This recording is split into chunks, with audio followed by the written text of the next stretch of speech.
वरिष्ठ नागरिक तीर्थयात्रा योजन पुरी जिलूर मंगलवार अपराह 127 जन वरिष्ठ नागरिकों तीर्थयात्रा प्रेरण कर भुवनेश्वर रे और आसंता वाराणसी अयोध्या अभिमुखे स्वतंत्र ट्रेन रे यात्रा करेंगे। यह वरिष्ठ नागरिक मैंने अयोध्या और वाराणसी परिभ्रमण करने सह चलित मास 15 तारिख में फेरी आसवर कार्यक्रम रही।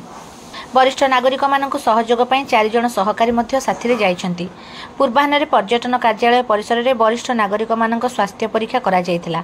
अतिरिक्त जिलापाल प्रशासन शरचंद्र बेहेरा, अतिरिक्त जिलापाल प्रोटोकॉल नीलमाधव भोई, पर्यटन सहकारी निर्देशक सरोजकांत प्रधान, श्रीमंदिर परिचालना कमिटी सदस्य मधुसूदन सिंघारी, समाजसेवी राजू पात्र प्रमुख उपस्थित रही तीर्थयात्री मानक पुष्पगुच्छ दे यात्रार शुभकामना करथिले।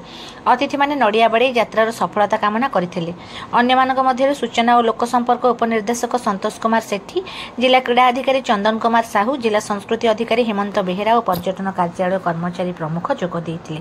निज निजर दायित्व और स्वास्थ्य प्रति जत्नवान हेबा सह सहायता पई जाइथिबा कर्मचारी मानक सूचना अनुसार परिभ्रमण करने तीर्थयात्री को अनुरोध करा जायथिला।